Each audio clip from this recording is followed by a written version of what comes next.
Okay, hello. How is everybody? Welcome to the History of Propaganda, where we predict the future by telling the past. You can find me at historyofpropaganda at gmail.com. Find me at Substack. Nothing there yet, but there will be. Diego Garcia, History of Propaganda. I'm going to put all of the written work at Substack. Come find me. You want to email me or e-transfer me, history of propaganda at gmail.com. I'm at PayPal, historyofpropaganda at gmail.com, and buy me a coffee at History of Propaganda. Substack, Diego Garcia, History of Propaganda. All right. Now that we've got all the formalities out of the way, we are going to now go deeper into this group of men that we've introduced you to called the Inquiry. Here's a picture of them on the USS George Washington, a boat commandeered by the Americans, formerly German owned, but they renamed and repurposed it and used it as the boat that they would all come over to a peace conference in which the Germans weren't even invited. So we're going to go deeper into this group known as the Inquiry, the founders of the Council on Foreign Relations. We'll start right here with a quote from Gregory Bateson, who's one of the founders of the cybernetician movement, cybernetics. His wife is Margaret Mead. Now, maybe before we get started, the reason why I named it the Future Perfect is because this is the tense in which the elite class speak of some future utopia in the future perfect tense of language. The future is perfect already. Don't worry about our ways and means.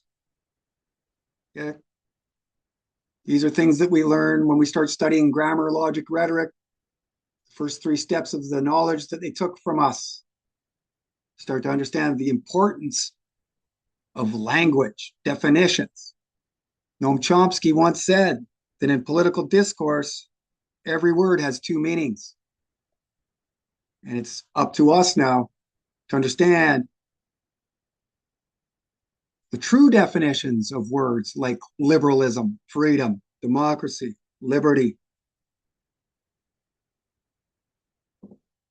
war, regime change, sustainability, inclusivity.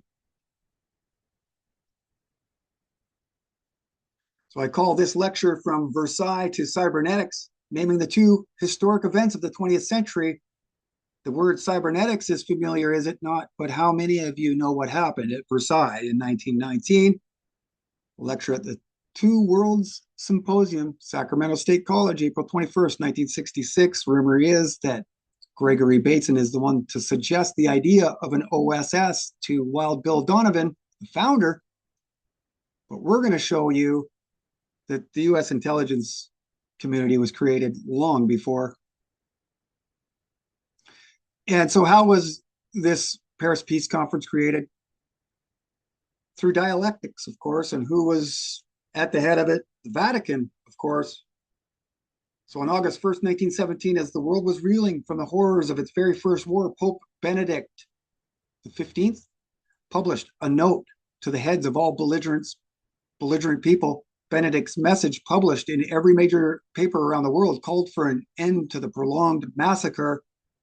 Benedict proposing more moderate forms of council, calm deliberations, and a collective move towards a just and lasting peace. The Pope's letter hoping to initiate a radical global shift away from the settling of disputes by the traditional material force of arms and towards a new international moral force of law. Those are words pulled right from the Pope's letter, a note to the heads of all belligerent peoples. So while the American president took almost a month to reply publicly, it was a much different story privately, as 3 days later, on the third anniversary of Great Britain's declaration of war on Germany, Felix Frankfurter, special counsel for the State Department, sent his now infamous memorandum from London recommending a bureau be established for the study and preparation of those questions which will appear likely to be proposed at the peace conference.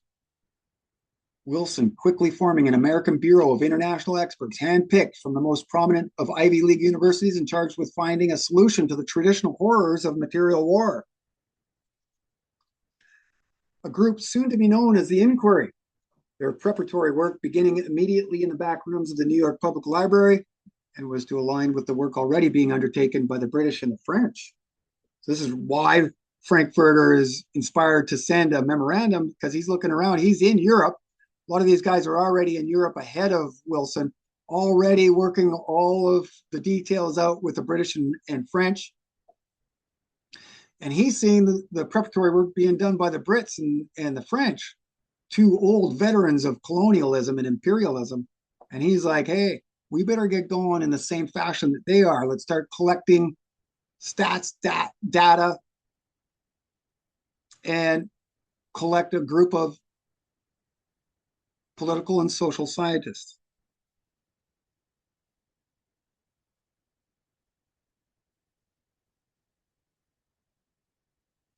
Frankfurter, working hand in hand with the British and French offices, shows his involvement in the very earliest efforts to align American post-war interests with that of her main allies. According to Inquiry historian Lawrence Gelfand, the Inquiry's social engineers were creating more than a blueprint. They were building a foundation upon which the cyberneticians of the Macy conferences would build an institution of mind control a generation later. So let's get into this inquiry a little bit. You can see on the top of the page there, it says intelligence chiefs. This is an official Signal Corps picture, and this is why we say this is the origins of U.S. intelligence.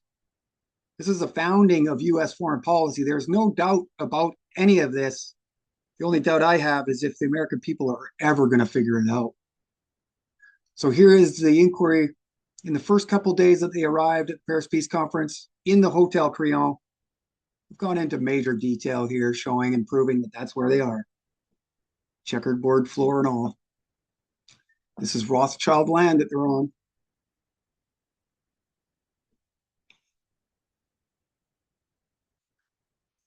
So some of the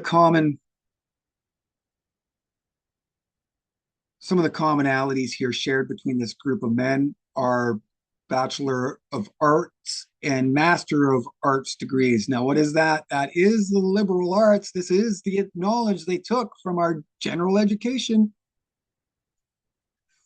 This is really the truest crime of all, that they took the information that helped us all establish ourselves, coveted it, put it at the highest echelons of academia, and is only given to those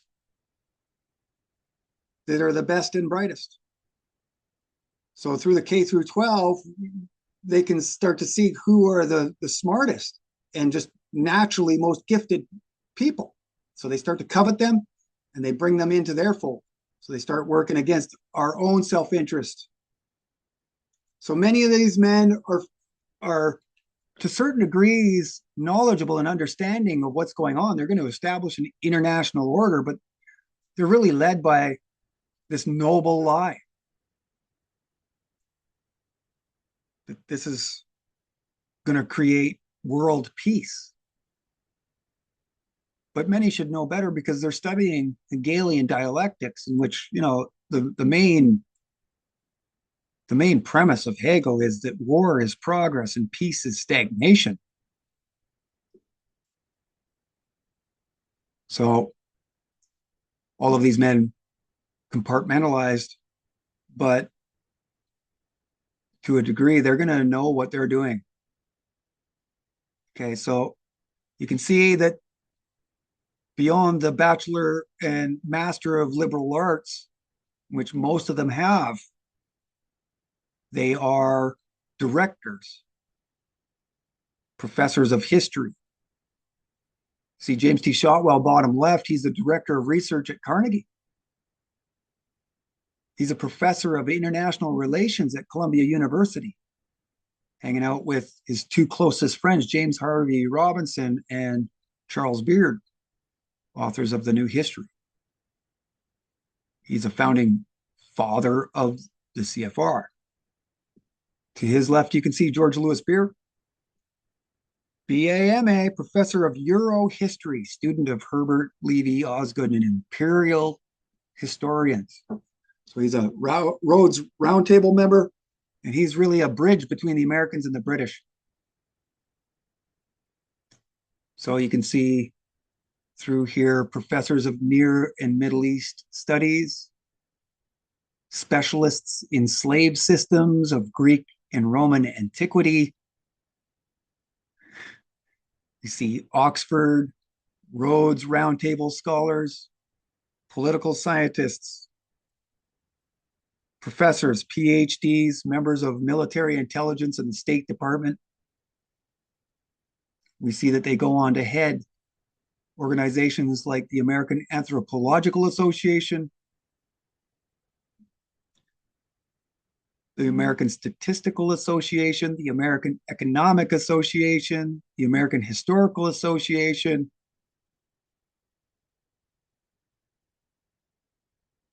Many of them from the Ivy League, specifically Columbia, Yale, and Harvard. Skull and Bonesman, future presidents of Yale. Okay. So the Treaty of Versailles was an attitudinal turning point, Gregory Bateson. You guys still with me? Yes.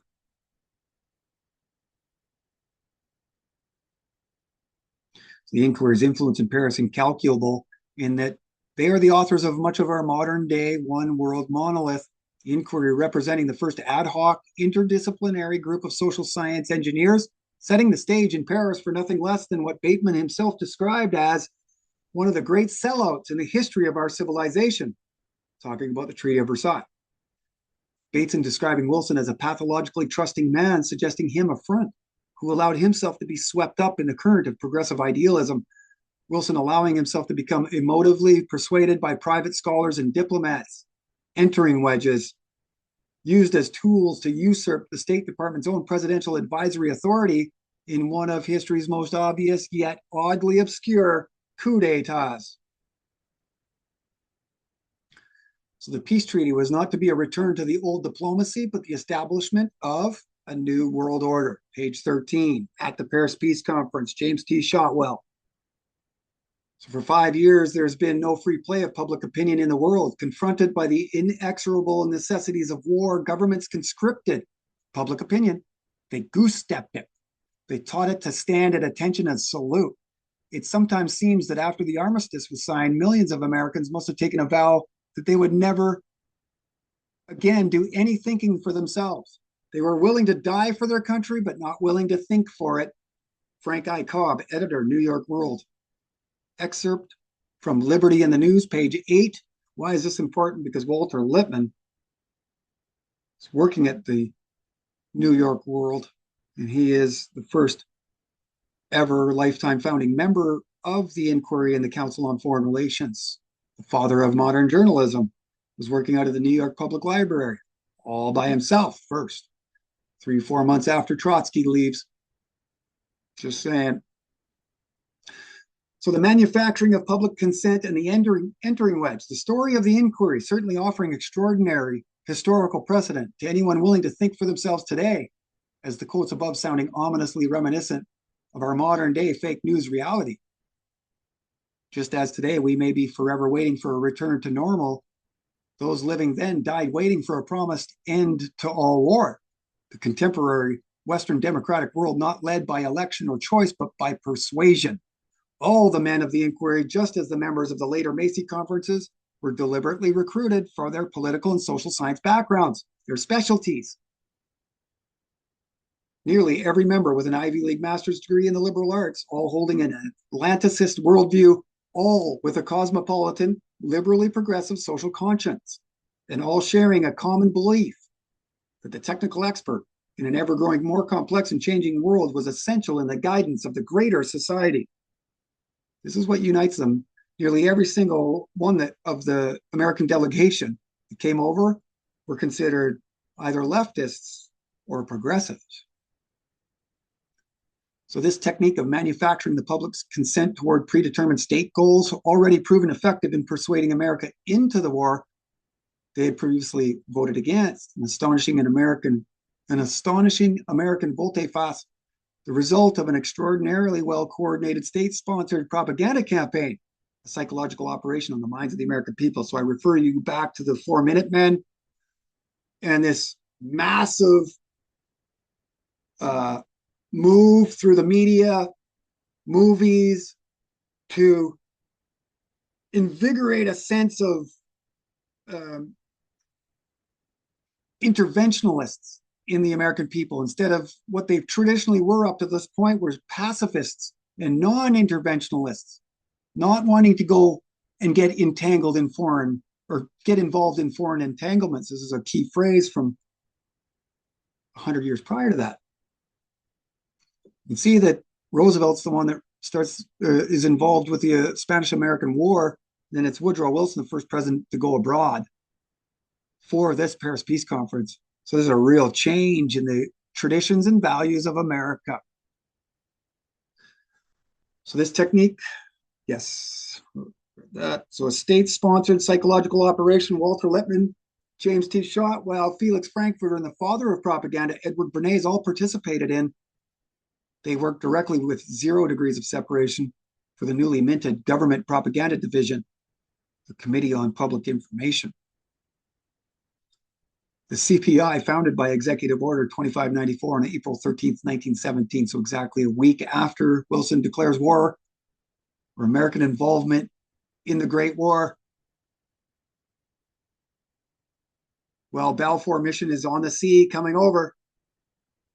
Woodrow Wilson creates the first ever propaganda division of the American government under the direction of George Creel, Lansing, Baker, Daniels. Okay. Creel is really just the front, but I've got all the documents. Primary source. So modern American propaganda is born from the embers of the First World War and George Creel, Walter Lippmann, Edward Bernays, 3 faces of the propagandists' Mount Rushmore, were there in Paris working together, shaping public opinion on an international level. And they were working directly with H.G. Wells too. There's a huge conflagration, is that a word? Concentration of intelligence, MI6, and the burgeoning moments of U.S. intelligence in establishing this push to get America involved in the war. So as much as the credit for the invention of propaganda is often given to the likes of Joseph Goebbels, these 3 Americans, and most especially Lippmann and Bernays above all, became the actual masters of manufacturing consent.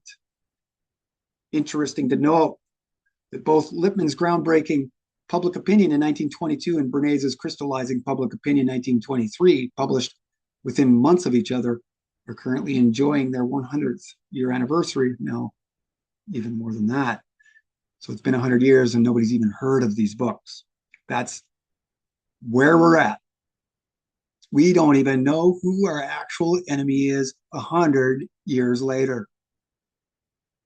So together, these 2 books set the direction of public relations for the next century, and the manufacturing of consent, a phrase as well known to the coiner of the term as it was to the pioneering cyberneticians of the 1940s like Norbert Wiener and Gregory Bateson.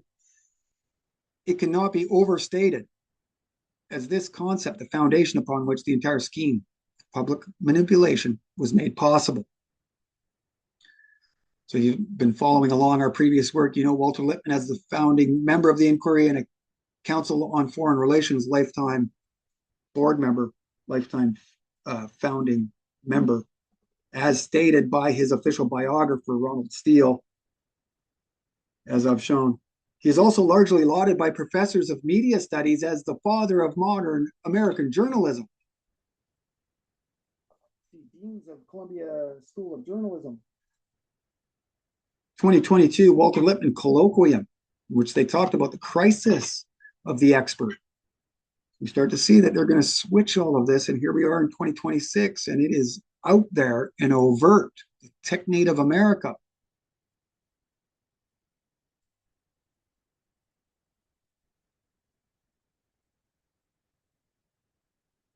So Lippmann, inventing the term manufacture of consent in his Liberty and News, published in the year immediately following his involvement at the Paris Peace Conference and right before Public Opinion.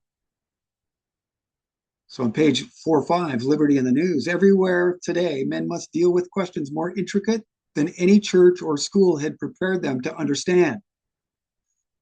Increasingly, they know that they cannot understand them if the facts are not quickly and steadily available. Increasingly, they are baffled because the facts are not available, and they are wondering whether government by consent can survive in a time when the manufacture of consent is an unregulated private enterprise, like the Wild West. No rules. This is where people began their being paralyzed by contradictory information, narcotizing dysfunction. So from Public Opinion, chapter 25, entitled The Entering Wedge, the Great Society had grown so furiously into colossal dimensions by the application of technical knowledge it was made by engineers who had learned to use exact measurements and quantitative analysis. It could not be governed, this great society, men began to discover, by men who thought deductively about rights and wrongs. It could be brought under human control only by the technique which had created it. So the manufacturing of public consent by unregulated private enterprise, certainly nothing new to us living in the 21st century. We are Lippmann and Company's children of the future. 3-4 generations later is exactly who they said were going to benefit from their world of peace and tranquility. How's that going? It was the war to end all wars, and we've had how many wars since? The necessary business of steering public opinion towards a more noble, liberal vision of the future, Lippmann often referred to throughout his career as the Great Society. These social engineers had privately determined that an attitude change of the entire world was necessary, while any public questioning of the schemes as morality was not. The future is perfect. This great reset of 100 years ago, the technological schemata to which Lippmann dedicated his entire 60-year career. Lippmann, the owner of one of the longest syndicated columns in the history of journalism, entitled Today and Tomorrow. Note the very progressive sounding name and the subtle absence of yesterday. The Memory Hole, founded, and Lippmann, one of the most influential in the steering of society towards a tomorrow we today, now quickly approaching on the horizon. The Memory Hole, founded, and Lippmann, one of the most influential in the steering of society towards a tomorrow we today now see quickly approaching on the horizon.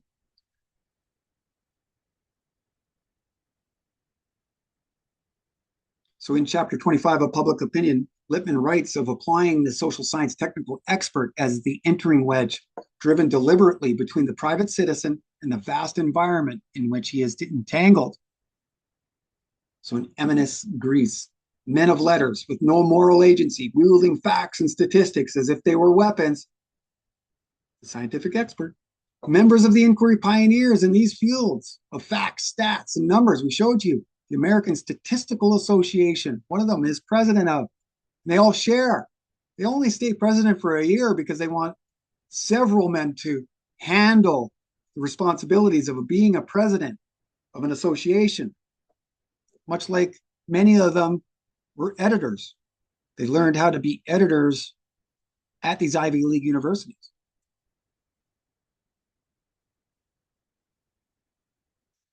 So members of the inquiry pioneers in these fields of facts, stats, and numbers, many becoming immensely effective in statecraft and are to be considered the very forefathers to the cybernetics breakthrough to follow. There's no doubt about this.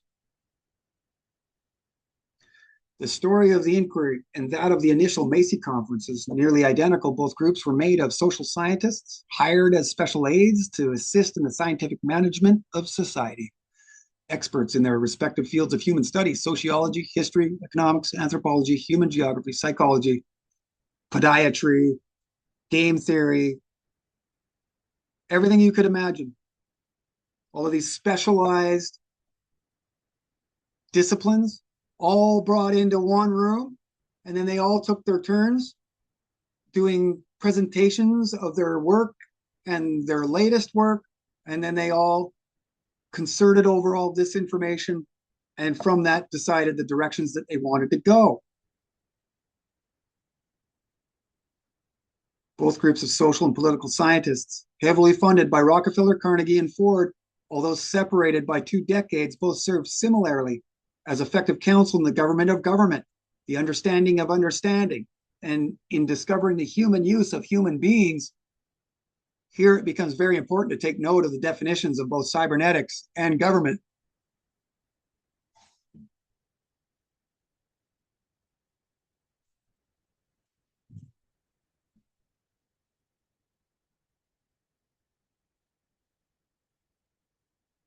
Government, gouverner, to govern, to steer or control, as a pilot would a ship. Mens or mentis, the mind. So government means to control the mind. That's not conspiracy theory. That is etymological. Chasing language back to its source. Don't give me no shit. Cybernetics from the Greek Kubernetes, to steer as would the helmsman of a ship, a governor. So the inquiry in the League of Nations, we're going to get into how the League of Nations were created and why it wasn't Wilson, it wasn't Lippmann, and it wasn't anybody that the mainstream tells you, but it was these non-interventionalist pacifists that created our modern day of perpetual war, showing you that the road to hell can be paved with good intentions. The inquiry worked with several interests in forging the covenant of the League of Nations. As we discuss these groups below, we begin to uncover overlapping memberships between each of these groups and with several elite social clubs. These secretive relationships made in the gentlemen's clubs of Washington and New York at places like the Century Club, Metro Club, Cosmopolitan Club, and the broader, more internationally minded Pilgrim Society make clear just where foreign policy is first developed, at least U.S. foreign policy. These underrated memberships also prominent throughout the entire American delegation, the big 4 nations, and thus the entire Paris Peace Conference itself. This seemingly systemic unwillingness on the behalf of the media to report such important information, a gross negligence of duty, casting shade on every historian and journalist since. How come you're all missing the origins of everything? I mean, I am shocked to see how obvious it had to become before people started talking about the technate. Looking at you, T-Lav. You're like Eisenhower's farewell address. Well, 50 years too late. You guys are all pretenders. And I don't mean to offend anybody that appreciates the work of T-Lab or Derek Bose or Richard Grove or any other forensic historian that exists. But the truth is here. The truth is in the discovery of real history that's been hidden. Through the gates we went and found all of this.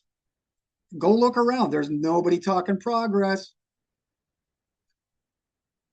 So the Bryce Group, founded in London 1914, named after its chairman, the Scottish Liberal and first Viscount James Bryce, Privy Council to the Queen, Royal Society Fellow, British Academy, House of Lords, and his family goes back centuries. Bryce, the ambassador to the United States and the author of the widely read The American Commonwealth in 1888. The American Commonwealth. Those are 2 apparently repugnant words, but there they are, 1888, made popular by this regulator down here, smoking cigarro. Bryce aided in the book's popularity throughout American academic circles by his close friend, Charles W. Eliot, Phi Beta Kappa. Bryce's The American Commonwealth, important in the promotion of history told through an Anglo-American worldview and played an important role in a long-awaited British and American alliance. This is why the Resolute desk is so important. Bryce, it should be noted, was the actual author of the very report that provoked the First World War in the first place by publishing the Committee on Alleged German Outrages. Now even seen today as highly suspect, largely fictitious, and an example of black propaganda. The Bryce Group, inspirational in the creation of the League of Nations Society. James Bryce and his committee, while willing the war into reality on made-up field reports, were conveniently present to pick up the pieces. Problem, reaction, solution we see in Halliburton, Dick Cheney during times of Desert Storm War, Mission Impossible, War on Terror is an existential threat, making them all progressives. So the League to Enforce Peace, founded in Philadelphia in 1915, based on Theodore Roosevelt's much earlier call for an international League of Peace. Roosevelt himself, Phi Beta Kappa and Freemason. Roosevelt's very protege, William Howard Taft, was elected president of the League to Enforce Peace. Taft, the 27th president of the United States after Roosevelt, and the son of the very founder of Skull and Bones. He's Taft Phi Beta Kappa and Freemason as well. As Secretary of State, I think under Ulysses S. Grant. The only Secretary of War or Secretary of State that's not on the wall. Another founding member of the League to Enforce Peace was Elihu Root, Skull and Bones, Phi Beta Kappa. Secretary of War at the turn of the century under both McKinley and Roosevelt, Root modernized the military, was a founder of the preparedness movement, and was president of the Carnegie Endowment for World Peace at this time. This is under who James T. Shotwell's working. So another founder of the LEP was Henry Stimson, strangely enough, also Skull and Bones, also Phi Beta Kappa, also a founder of the preparedness movement, and the most proficient Secretary of War of all, holding portfolio under Taft, FDR, Truman, and Herbert Hoover, more than anybody else. Richard T. Ely, another founder of the LEP and very influential progressive era leader and advocate for preparedness and father of land economics. LEP notables include founder and chairman of their executive committee. We just mentioned this guy, A. Lawrence Lowell. Lowell, president of Harvard and Phi Beta Kappa. Alexander Graham Bell, and Zionist delegate in Paris, Rabbi Stephen Weiss, also founders of the LEP. Now that's a motley crew. So we see here the Pilgrim's logo. It says hic e ubique, which means here and everywhere, which links us to the CFR logo, in which it says ubique.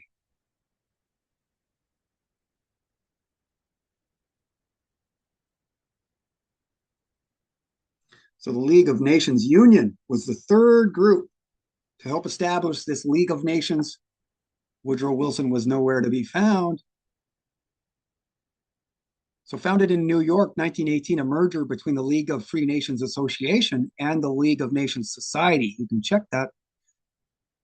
Here we see a confluence of leaders from both sides of the Atlantic merging into one entity led by its first president, British Foreign Office Secretary Sir Edward Grey, Rhodes Roundtable member, key historical figure.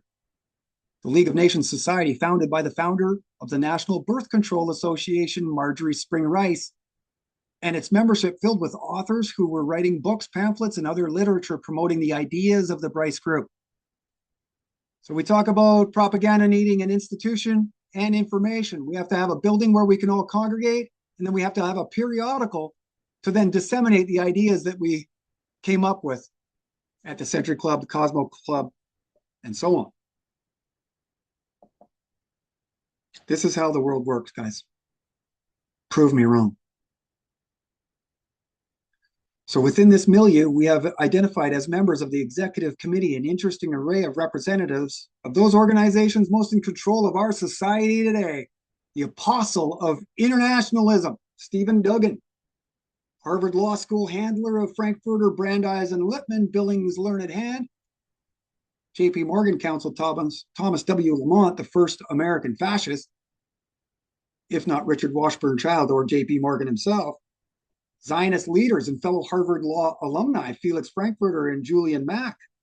Inquiry members, David Hunter Miller, Edward Slauson, Edwin Gay, and Alvin Saunders Johnson, founder of the New School. They were all members. Frank Walsh's inclusion, interesting in that he was chosen to head the failed investigation, the Walsh Commission, into the unlawful and inhumane labor relation practices of the tax-exempt foundations and the money trust, J.P. Morgan. And I got so much information there. It's quite incredible of how Brandeis really is the architect of the Federal Reserve, Federal Trade Commission, through the New Freedom presidential campaign in 1912.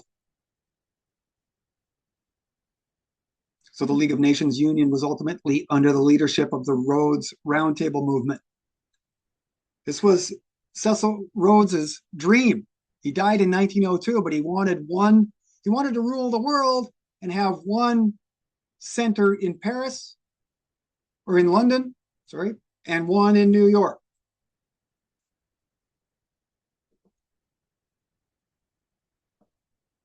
So Gray, working with Milner, Lionel Curtis, and Philip Kerr, all of these men present in Paris and were prominent in the League's creation. Now, I'm going to digress for a moment here. I don't think I've shown you this.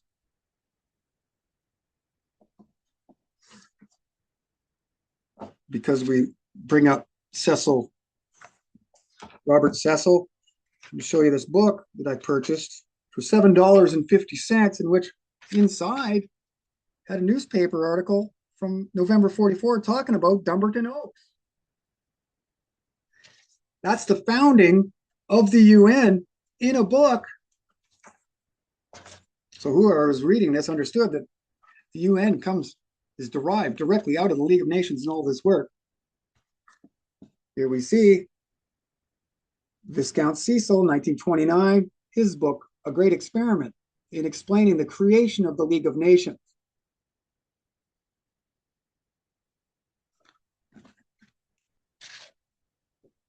(1941). So he's writing just before the creation of the UN. And in here he's stating, as does the UN's own website and anybody that's knowledgeable on the subject, that the UN is directly derived from the ideas here at the Paris Peace Conference, 1919. Again, long before San Francisco and Dumbarton Oaks. So similarly, we believe that Israel was created around that time too, but both these entities were created many years before.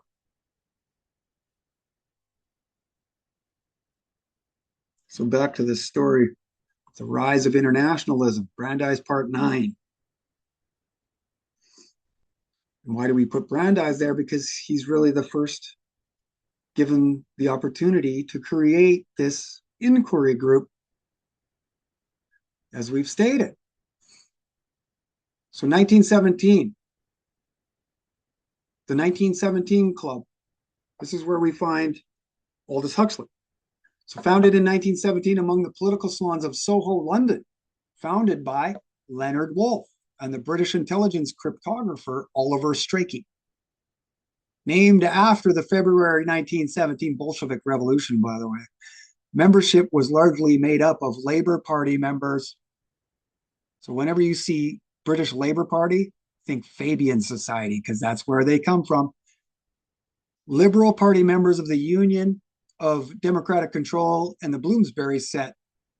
And within the Bloomsbury set, we find the Cambridge Apostles, making for an interesting collection of artists, authors, painters, and intellectuals indeed, beginning with Leonard's famous wife, one of the most influential modernist writers of the 20th century, Virginia Woolf.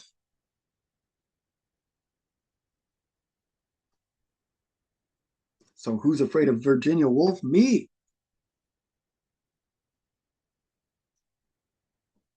Other notables include Aldous Huxley, H.G. Wells, Ramsay MacDonald, and Lord Walter Rothschild, the British economist John Maynard Keynes, Bertrand Russell, G.E. Moore, and Ludwig Wittgenstein, all members as Cambridge Apostles. Russell and Wittgenstein considered two of the most influential 20th century philosophers ever. Keynes, one of the most influential economists, an advocate of the welfare state. We all recognize Keynesian economics. He's a Fabian. So to find those most responsible for this international scheme, we are forced to peel back several layers of the established historical narrative. Like an onion, there is no denying the complicit involvement in the creation of the League of Nations by the Taft, Gray, Wolf, and Bryce groups. but publicly it was Woodrow Wilson's innermost circle of advisors that led the charge. Wilson's advisory group of specially appointed political and social scientists, private professors, international lawyers, and economists, while usurping in importance the president's own administration, were intermingling with and serving the interests of the House of Morgan, Wall Street financiers, American aristocrats, U.S. court justices, Zionist world leaders, and members of the burgeoning U.S. military intelligence community. And it is from this ominous circle of friends we find those most responsible for the writing of the 14 points published on January 8th, 1918, and its final draft, the Covenant of the League of Nations, signed January 10th, 1920.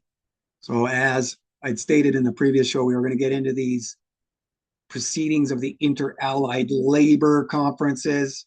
You can see September 17th, 18th, 19th of 1918. House, Frankfurter, Lippmann, they're all over in Britain during the war, 1914, 15, 16, 17, 18. They're taking special missions over to coordinate all of the British, French, Italian governments with the American governments long before Wilson and his entourage show up at these proceedings of the Inter-Allied Labor Conferences. And you can see somebody's penciled in here, and socialist. Why did they do that? Well, here's from the first page, in which the Inter-Allied Labor and Socialist Conference met at the Central Hall, Westminster, London, Southwest, on Tuesday, September 17th, 1918 at 10 a.m. See what Mr. J. Sexton from Great Britain states. He raised the point that the credential card was headed Inter-Allied Socialist Conference, whereas it was in reality an Inter-Allied Conference of labor bodies. He thought some explanation was due to his own colleagues and also the American friends who had refused to sign their credential cards on that account.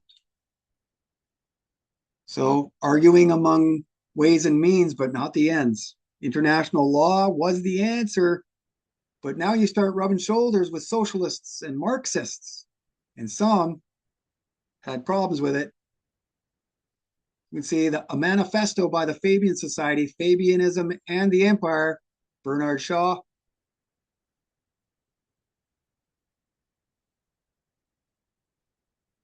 Talking ethical socialism.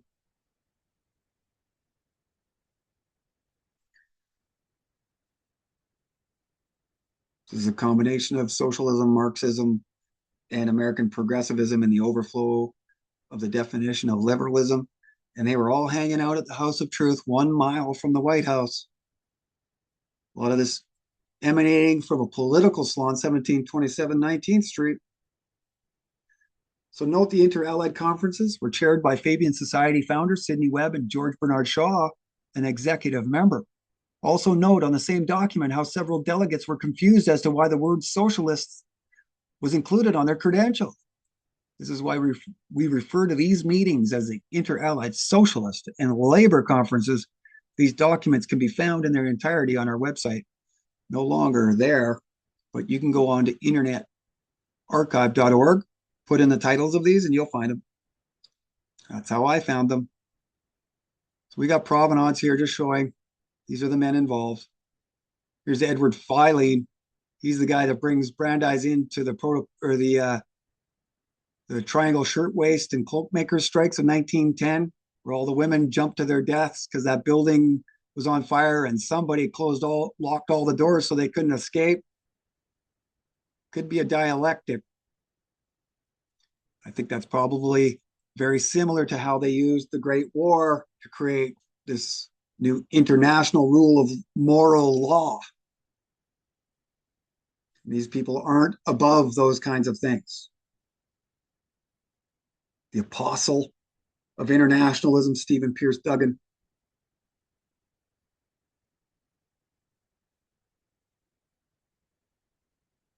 Okay. Here we've got a Fabian document, international government.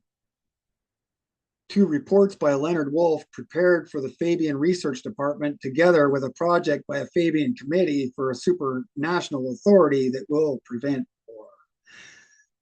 So it wasn't by accident that we've now got a one world government about to lock into reality. It was deliberate, as seen here in Fabian documents. The whole 20th century has been a nudging of us to their heart's content through our motivations and values, altering our traditions and values, which in turn alters our motivations. So a closer look revealing that it is here within these obscure groups and not in Paris that we find the actual launch of the League. We see uncovered fraternal affiliations that transcend party affiliation, woven together through years of friendship into an incredibly eclectic mosaic. All these groups openly pacifist, but to varying degrees. All were considered progressives, united in their search for a collective security. So war on terror, war on drugs, viruses, even cancer, standing armies, countries, leaders, despots, beasts of Baghdad, beasts of Berlin, beasts of Beirut, beasts of Baghdad, eating the heads off babies. This is all total propaganda. It all serves to create fear from existential threats. Major progressive tool, weapon used to get their way. So for those that were wondering what it looked like inside some of these private gentlemen's clubs that you cannot go into, here you go. Got several of them playing pool. And this is where policy, both domestic and international or foreign, is founded. There's no doubt about it.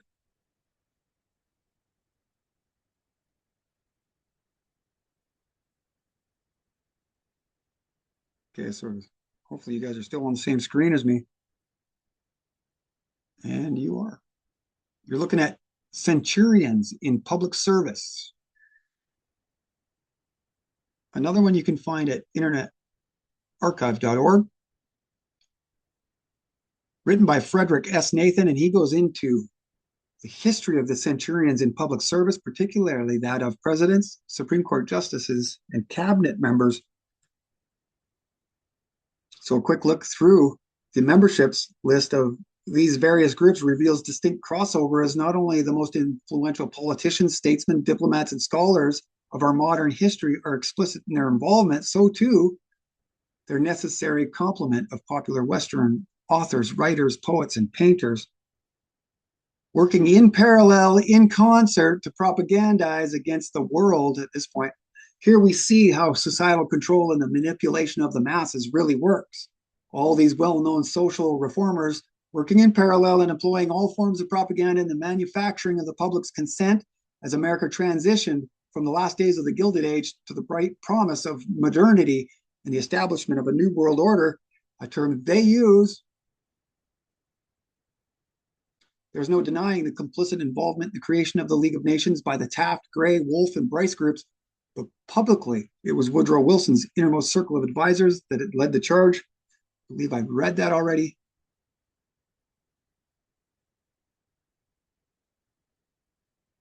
So it's from this group of first experts, scholarly experts. We get this ominous circle of friends in the writing of the 14 points. And so all three presidents in the 1912 election, for those that don't know, were Century Club members. Roosevelt comes from out of nowhere to create the Progressive Party, split the Republican vote, and the rest is history.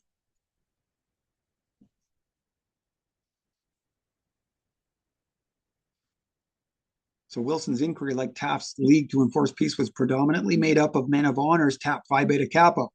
Woodrow Wilson, Louis Brandeis, Walter Lippmann, Felix Frankfurter, all primary authors of Wilson's 14 points, all PBK. This is at least what the narrative, I mean, this is a step further even than the narrative by the mainstream. They will claim that it is Woodrow Wilson that wrote up the 14 points. And if pushed, they might admit that it was Walter Lippmann or David Hunter Miller co-writing or assisting Woodrow Wilson in the drafting of the Covenant of the League of Nations. So while in the 100 years following the events of Paris, the legacy of the 14 points remains largely attached to Wilson, research herein shows that much credit must go to those surrounding him, especially those founders of the efficiency and preparedness movements, the two main pillars of the progressive era. Frankfurter living up to his moniker here as the Cockleffel, or the stirring spoon, by being the link connecting the New Republic House of Truth set with the Taft Group. He was working in the Taft administration already, working for the state as counsel. He was actually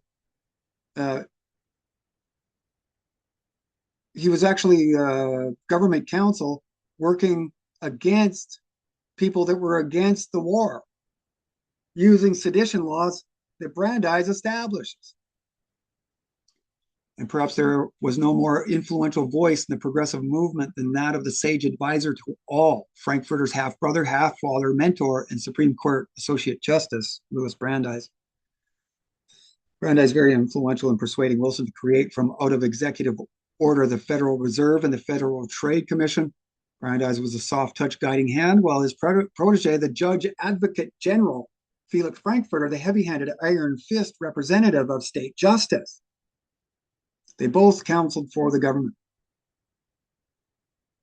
Frankfurter supervising court-martial cases for the War Department during the Great War on behalf of the government. Both Brandeis and Frankfurter massive in the implementation of the first international world order, and both central in the creation of the nation of Israel.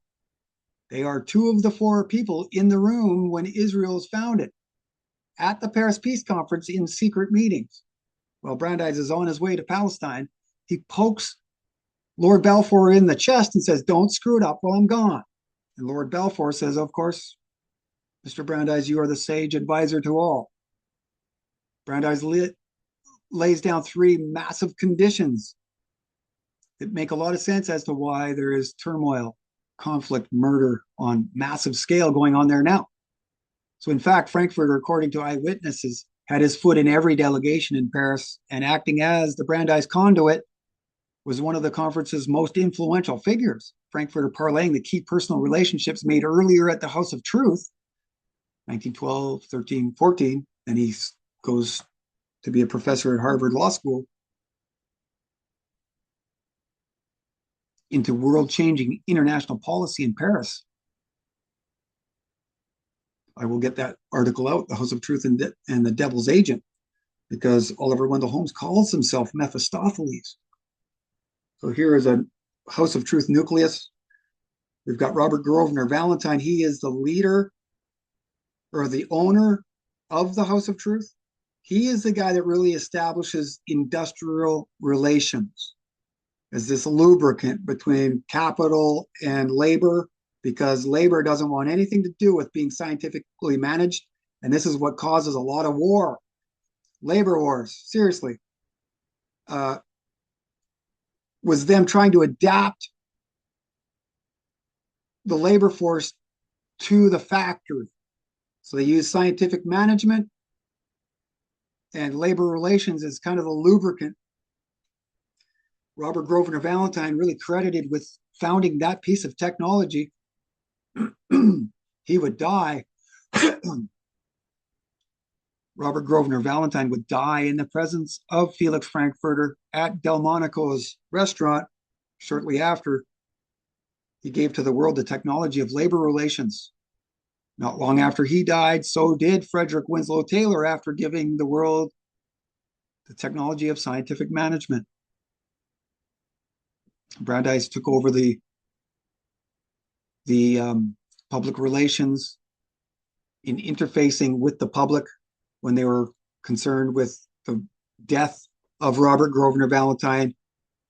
Funnily enough, Frankfurter's at the head. So the relationship forged at the House of Truth a decade prior, proving priceless in Paris, as Eustace Percy and Loring C. Christie, former flatmates of Frankfurter and Lippmann, held key positions within the British and Canadian delegations. Percy, a diplomat and close advisor to not only British Prime Minister David Lloyd George in Paris, but former chief assistant to the British ambassador, First Viscount Bryce, and British Foreign Minister and Roundtable member Sir Edward Grey in the British Foreign Office. So Percy also staying at the house while accompanying Lord Balfour's foreign mission to Washington in 1917 to discuss past secret imperial treaties, merely days after America announces their inclusion in the war. Okay. Winfred Dennison, the guy on the left here, throws himself in front of a moving train.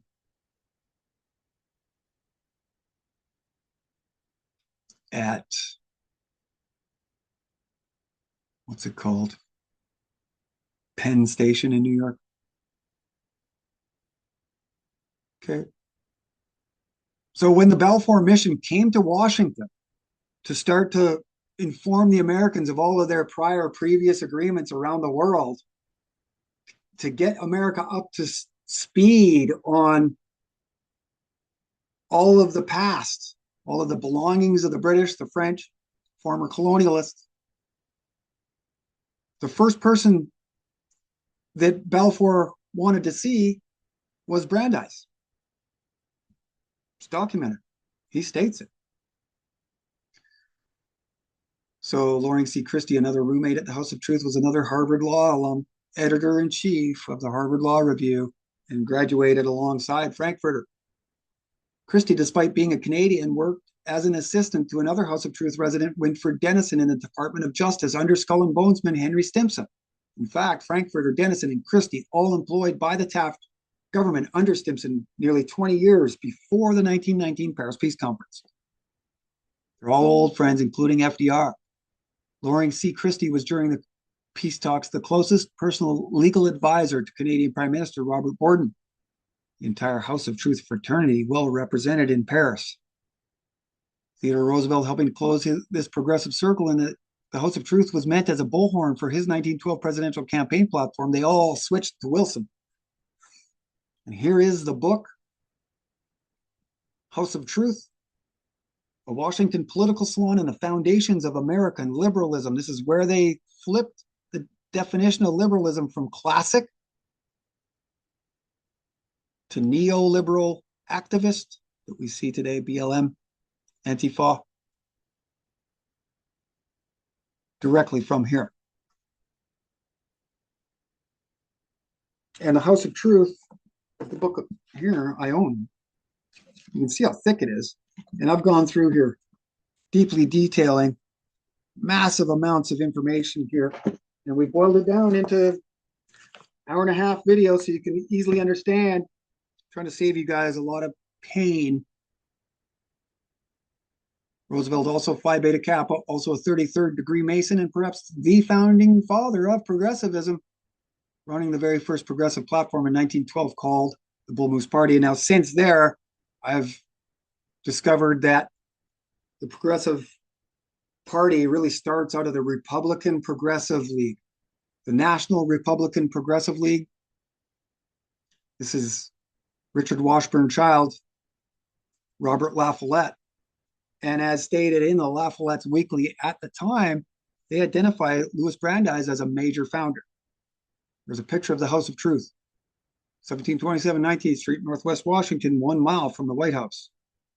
So back to the Century Club. So when one interested in such things looks past the surface reasoning, we witness an undeniable deep secret society association between all of these shapers of the League that transcends party affiliation, but not social status. An additional, but no less important layer of secrecy is revealed when we see that all three members of the 1912 presidential election, like I stated, were Century Association members, Century Club members. Other notable Century Club members include the same milieu: Lippmann, Stimson, Root, House, Lamont, Baker, Hand, Mezes, Seymour, Shotwell, just to name a few. This list, while not even fully unpacked, goes a long way to making sense of our society today. The three successive presidents of Roosevelt, Taft, and Wilson, representing a 20-year period to begin the 20th century in which presidents and parties would change, but not their progressive mission. Internationalism. While the helmsman may have changed, The general direction and destination of the ship remained the same. The Great Society. The logo of the new republic is a ship resembling the logo of the Pilgrim Society. So incredibly, an even more amazing third level of secrecy is uncovered that proves without a doubt a shared interest within these groups for an international order. When one peruses the members list of the Pilgrim Society, the international conspiracy becomes obvious. Bryce, Root, Stimson, Cecil, Balfour, Rothschild, Morgan, Rockefeller, Carnegie, Davis, Dawes, Dulles, Schiff, Ely, Butler, Mellon, King Charles III and his wife, the recently deceased Queen, and the present King, all Pilgrim Society members. So the Fabian Society, all the planning may have officially culminated in Paris, but the work was done in London and Paris meetings held during the war at the Inter-Allied Socialist Labor Conferences held in both London and Paris from 1914 to 1918. The British Labour Party and the Fabians heavily represented at the London-based inter-allied meetings, most notably by two very founders of the Fabian movement, George Bernard Shaw and Sidney Webb. Webb, head of the Procedure Committee, a member of the Permanent Inter-Allied Executive Committee, and a chairman of the final meetings in September of 1918. When tracing the creation of the League back to source, it is in these London Labour and Socialist meetings, and not the gilded golden hall of mirrors at the Palace of Versailles, that the League was first formalized. And it is here, during these far more obscure meetings, that we see an amazing confluence of interest. These socialist meetings, clearly dominated by a syndicate of internationally minded men, brought together the Fabians, the British Labour Party, the American Progressive Movement, with the leaders of international labor. It amazes this historian to know that it was this handful of liberally progressive men and women who were chosen to shape the League, a far cry from what we are told in school, if we are told of this incredibly important epoch at all. Intellectuals, popular authors, famous poets, and painters joined with Wall Street financiers, Supreme Court justices, tax-free foundations, Ivy League scholars, the modern U.S. intelligence community, international Zionism, through secret society memberships in clubs like the Cambridge Apostles, Phi Beta Kappa, Skull and Bones Fraternity, the Gentlemen's Clubs of New York and Washington, Freemasonry, and the Pilgrim Society, and more. Many of these people are the biggest names in their field of work, many of them pioneers and founders of the professions that most and a vast majority bonded by common fraternal brotherhoods. So the conclusion herein, what happened at Versailles in 1919 to answer Gregory Bateson's question is more than just the signing of a treaty. The meetings in Paris profoundly shifted world hegemony westward. And when the peace conference is taken in its broadest sense, we can clearly see without a doubt that this is where nearly everything we struggle to navigate today found its modern origins. It's where the US formally becomes the new world postgraduate understudy to the old world British imperial professor emeritus. Big brother, little brother relationship here. It's where America makes its grand debut on the world stage as the preeminent international power. It's where, in less than a year, the American president went from pacifist to interventionalist to internationalist. In less than 6 months, Wilson went from declaring war on Germany to secretly planning a coordinated exit strategy, almost as if the war itself was a cog of something bigger turning. They called the Walter Lippmann biography Walter Lippmann and the American Century for a reason. He's a major author of what we are going through today. So when looking at the promise of Paris through the established mainstream narrative, nothing about it seems to make sense at all. Despite claiming Paris was the end of war, war is now perpetual, and world peace remains, as it always has, a seemingly unattainable ideal. But when overlapping the circles of these secret organizations, we all of a sudden find commonality, things that make sense to us. This is the modern beginnings to the networking of power that dominates our society today. Bilderberg, Council on Foreign Relations, Trilateral Commission, all comes from here. As we overlap those shared membership circles, we find within the Vesica Pisces an exclusive group of men, almost as if the New World Order can be distilled down to its purity. Found within the Vesica Pisces, those common to all circles, and at the center of these clubs, we find the men most influential and responsible for our present day conundrum. Those engineers of the League of Nations and the Treaty of Versailles, named above, are now preserved for future historians and the general public to consider, when prior nobody knew anything about them. So we look forward to publishing the follow-up article, The Future Perfect Part 2, and we are now going to get into that. We're going to put both of those together. So as long as we are still looking at the same page, the bottom of the Future Perfect article, Future Perfect Part 1 from the Paris Peace Conference, we are now going to go to Part 2, the Future Perfect to the Cybernetic Revolution.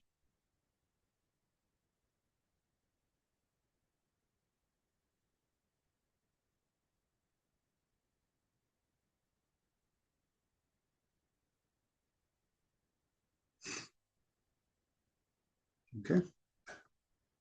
Now we're going to get into the cybernetics. 1930s, 1940s, the lead up to the MK Ultra, and we're going to start drawing back into history, back to the Paris Peace Conference, and showing you some major evidences of an ominous continuity.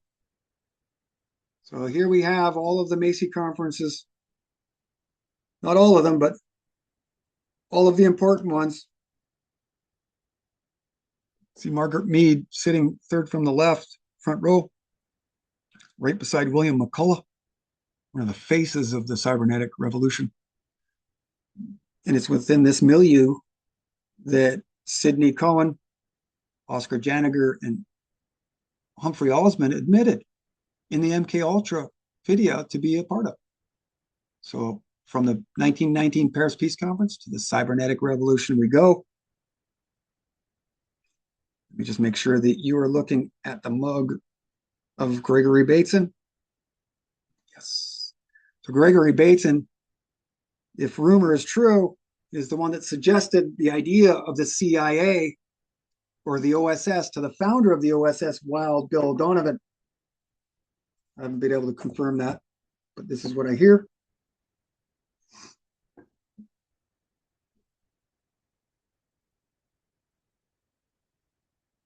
Okay. So from that same speech at the Two Worlds Symposium, as I begin to think about what I have seen of history in my life, it seemed to me that I had really only seen two moments that would rate as really important from an anthropologist's point of view. One was the events leading up to the Treaty of Versailles, and the other was the cybernetic breakthrough.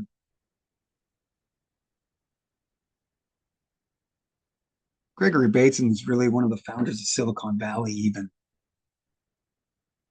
So Gregory Bateson was one of 20 invitees to the very first Macy conferences, and even the meetings that preceded the Macy conferences. Bateson and his wife, Margaret Mead, are attendees, participants, and this group is very small.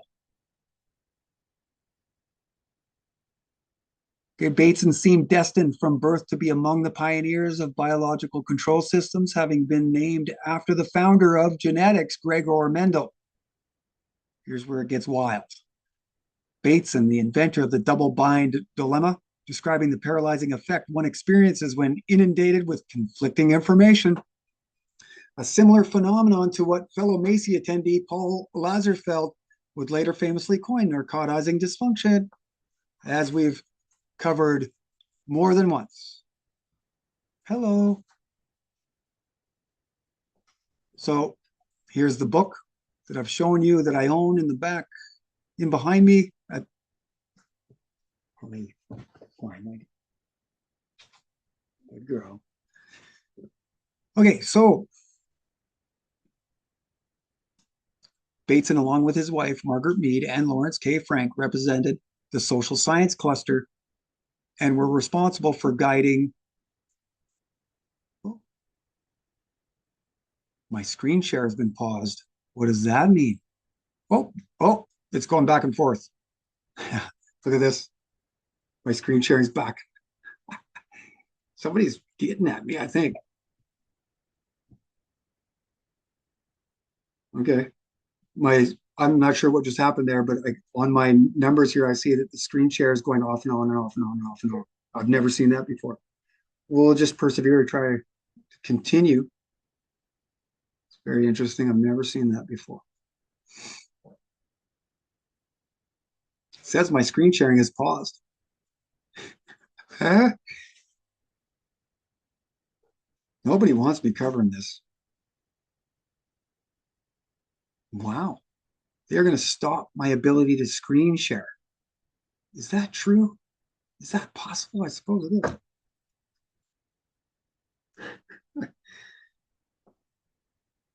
Let me try again.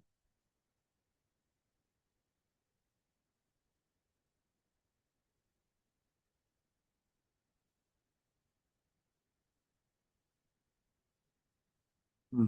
It's not showing me what's there. It's not saying that it's paused, but it's not showing me that you're looking at it. All it shows me is a black screen. So you may be looking at it, but I can't tell. And I can't go forward unless I can see that you are looking at that. So let's just try something different here. Let's stop share. There's a couple items I want to show you. We'll see. We'll come back and see if it is any better.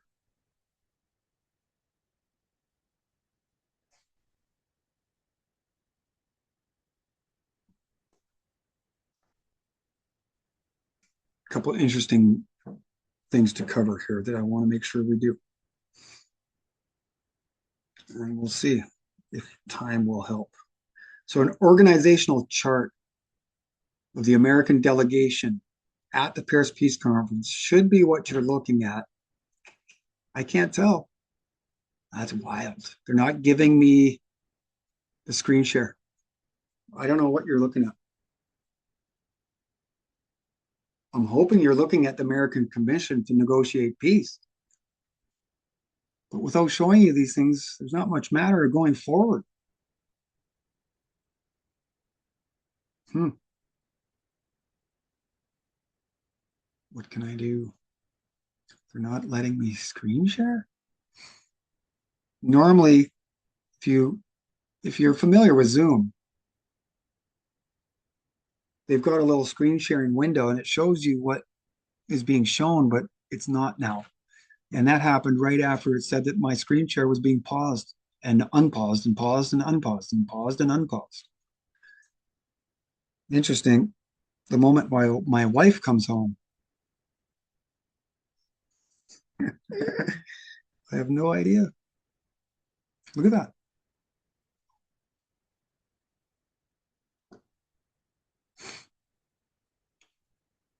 It's connected to the internet, so I have no doubt that they can get in here and start fucking with me. And that may be what's going on. I can't go forward without guaranteeing that you can see this information. You may be looking at it, but I can't tell. What do I do? Oh, what do I do? Do I keep going and hope that people see? Or do I shut it down and try again?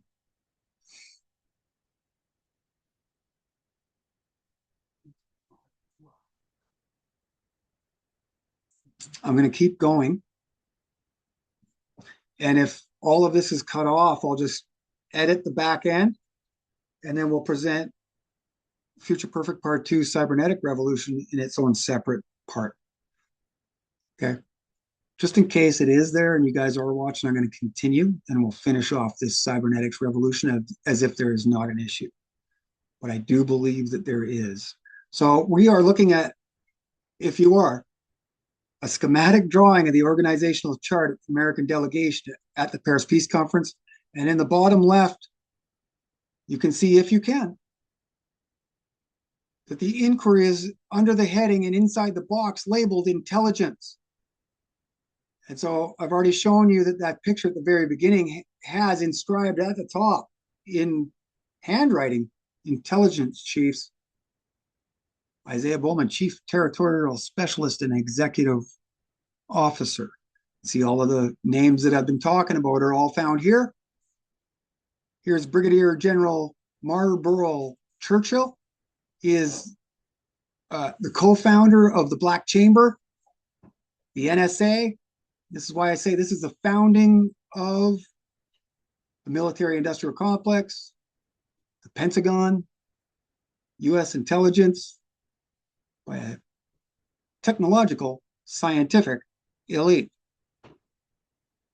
Only an aware and engaged citizenry can guard against a military-industrial complex. Thanks, Ike. 4 decades too late, by the way. Okay, now, perhaps this is why I'm getting blinded here. It shows that there's nothing there, but I'm gonna keep going because this is important. And so this inter-allied club where they were doing all of these meetings, the actual public meetings of the Paris Peace Conference, they were called plenary meetings. They were all show. There was nothing established. There was nothing written up and drawn and completed or codified at the Paris Peace Conference. As we've shown, it was already established through the inter-allied labor and socialist conferences led by Sidney Webb. Now,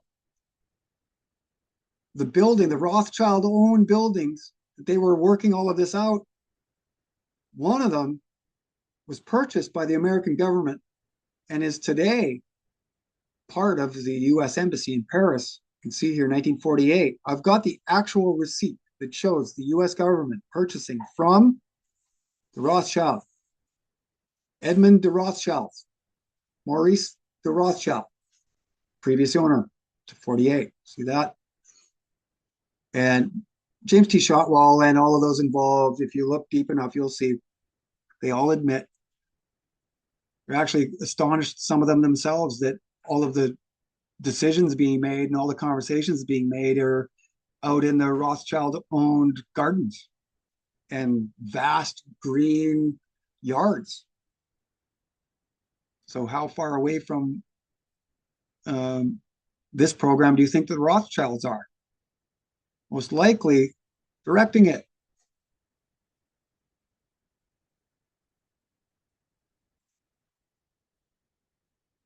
So here's an interesting picture also taken in Paris. Sordid convolution of people here. We've got Louis Marshall, Zionist leader, one of Louis Brandeis's inner hardcore lieutenants, sitting right beside Louis Brandeis, or Bernard Baruch, the lone wolf of Wall Street. Herbert Hoover,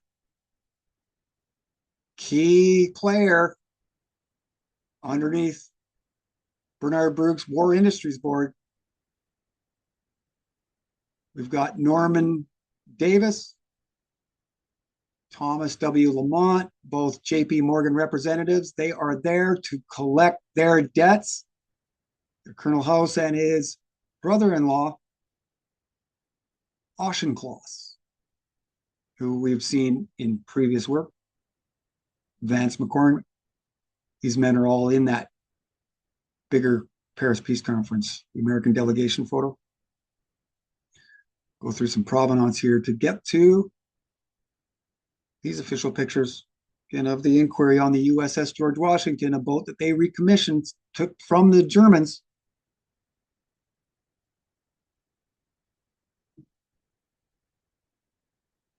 Okay.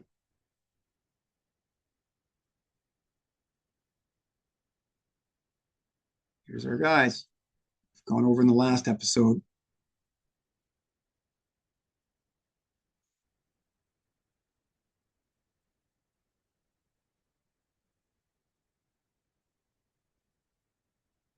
Some more impromptu photos on the USS George Washington as they were heading to Paris. See Isaiah Bowman, Chief Territorial Expert of the inquiry, leader of the inquiry, president of the AGS, the real life Indiana Jones, sitting right beside Marlborough Churchill, co-founder of the Black Chamber, NSA. military US intelligence intermingling here with all these social scientists first formulated by Brandeis. And Herbert Crowley's making the call to James T. Shotwell, saying, hey, man, can you help recruit some of the best minds of social science and political science? And he said, yep, no problem. Here they are. And MID War Department, military industrial something. And we see even in the papers of this day, they are basically calling it a military industrial complex because that's exactly what they do. Industry and the government combined. This is the origins of the State Department. Okay.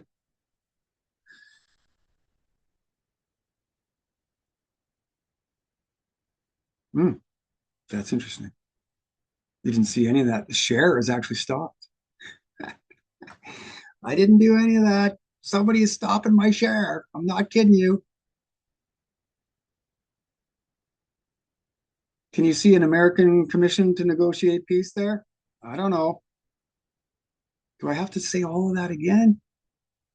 I don't know. Here's the images I was showing.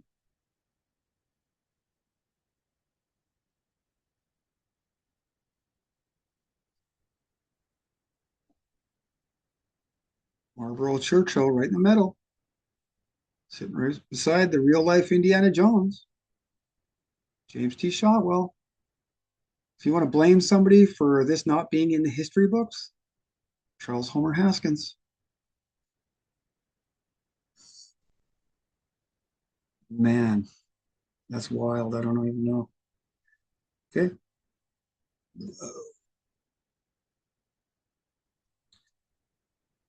Okay, let's try. I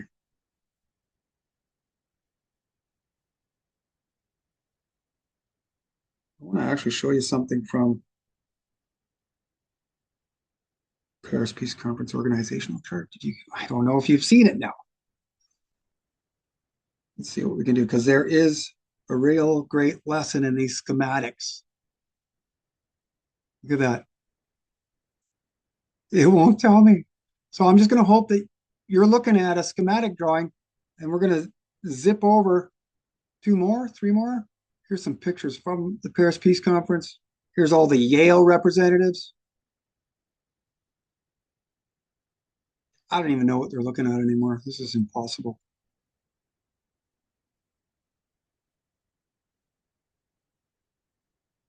No, there's an organizational chart of the Paris Peace Conference itself that I want to show everybody.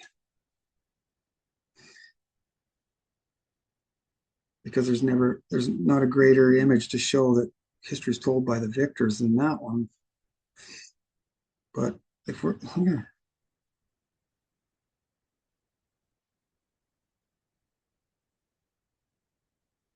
I think we'll just keep going. Shame. I don't know. This is wild because I don't know.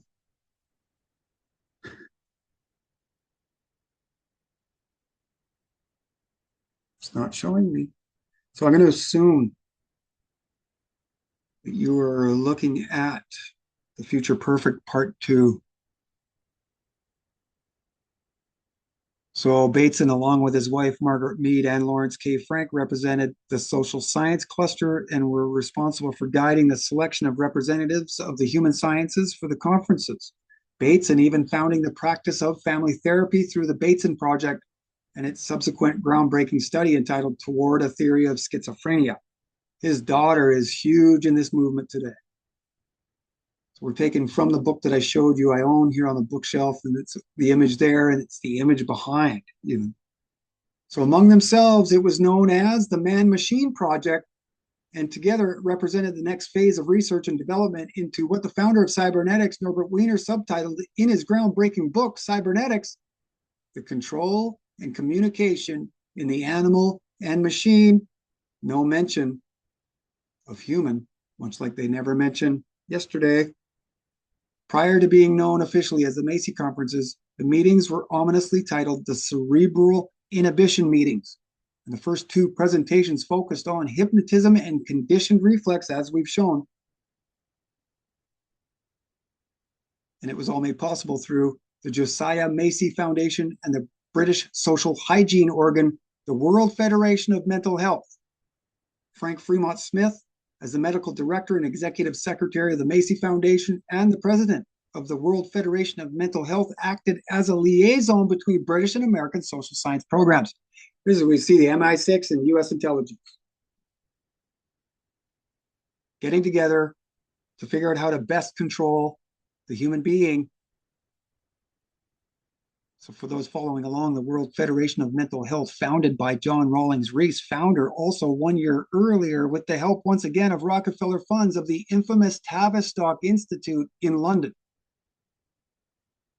an organization created to promote Freudian psychoanalytics. This is where we see the connection between the early British pursuit of cybernetics through the Ratio Club involving Alan Turing, W. Ross Ashby, Horace Barlow, John Bates, with the American cybernetic group we resume our description of below. There's John Rawlings Rees pretentiously smoking on a cigar or a pipe while they're taking his portrait pictures. So another founding cybernetician, Norbert Wiener, was a child protege and polymath, making national headlines as the most remarkable boy in the world. Norbert graduated high school at age 11 and university with a Master of Arts in mathematics at 14. He graduated Harvard at 17 with a PhD. He studied philosophy at Cornell and philosophy under Bertrand Russell at Cambridge. His early life seemingly predetermined by his demanding father, Leo Wiener, who just so happens to be the first ever professor of Slavic cultures at Harvard, and amazingly, an initial member of the inquiry, one of those 150. So we're starting to see this ominous continuity. Leo's expertise on Slavic cultures of obvious interest to the inquiry intelligence chiefs, in that much of their preparatory work involved Central Europe and the Slavic people right in the middle, historically serving as a strategic geopolitical buffer between Russia and the West, and the Baltic and the Balkans regions to the north and south. Leo was famously accused publicly of the overbearing nature with which he trained Norbert. The Wieners is apparently direct descendants of Moses ben Maimon, Rambam, more commonly known as the most influential of all Torah scholars, Maimonides. Norbert doesn't seem to be appreciating me right now. So this means that at the same time his father was assisting the inquiry and teaching Slavic cultural studies at Harvard, young Norbert was himself teaching at Harvard as a postgrad, splitting his time between Harvard and the Aberdeen Proving Grounds in Maryland, where he would found anti-aircraft technology for the US military. And it is through this military work he discovered the behavioral feedback loop. This link between Leo, the father of the founder of cybernetics, and the inquiry, showing an ominous continuity between two organizations we had previously thought were separated by decades. Norbert and his father deeply involved within the burgeoning networks of US intelligence, and it certainly seems as though Norbert was groomed to continue his father's pioneering work.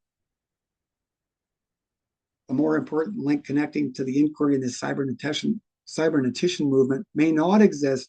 However, it is over the remaining body of this article. The author makes two more attempts. William Bateson applied Gregor Mendel's work to Charles Darwin's theory of evolution and coined the term genetics for a new biological discipline.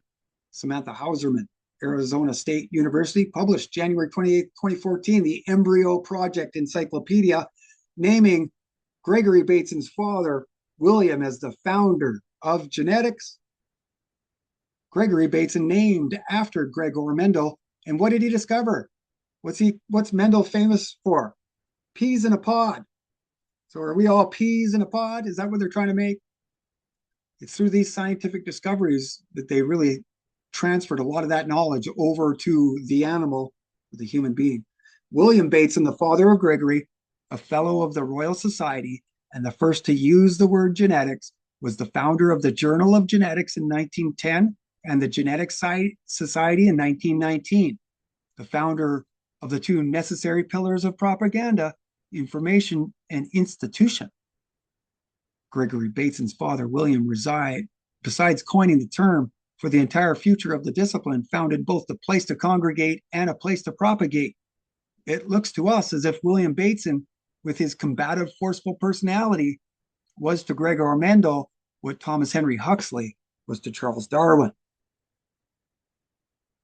As president of the John Innes Horticultural Society, William Bateson was afforded a prominent and influential position in which to propagate Mendelian heredity. Bateson's contribution to genetics so immense, in fact, some historians consider Bateson himself to be the very founder. William Bateson translated Mendel's work into English and was the master of ceremonies at the very influential Third International Conference on Genetics in 1906. These meetings established genetics. It's the first time the term was used. William's son, Gregory, whom was named after Gregor Mendel, was only 2 years old at the time. It is at these 1906 meetings that the study of heredity becomes genetics, and an entire scientific discipline meant to give Darwin's theory of evolution some backbone was created. And Lionel de Rothschild was the most gracious of hosts, accepting achievement awards while also donating his land for the meetings. We got provenance here. There's William Bateson, that's Gregory Bateson's father. There's all kinds of information here surrounding this. I've given you the key names, foundations, institutions. You can go look and you'll see that this is totally just documented historical fact. It's not very well known. It is at the Beekman Hotel in New York that the Brits teamed with men like the inventor of the artificial neuron, Warren McCulloch, and Arturo Rosenbluth, a leading figure in the understanding of homeostasis, the condition of optimal physical and chemical functioning for any living organism, including the metabolic processes, the nervous system, and motor function. Makes one look at a Fitbit or Apple Watch, perhaps for the very first time. Talk about intentions. What's the true intent of the Fitbit or the Apple Watch? Wearables. Lawrence K. Frank holding the proverbial BA, this time from Columbia, and the director of the Laura Spelman Rockefeller Memorial from 23 to 29, and director of the Child Development Program at Rockefeller Foundation. Other invitees included author of Patterns of Sexual Behavior, Frank Ambrose Beach Jr., longtime personal friend of Walter Lippmann, Carl Binger, and Lawrence Cubby.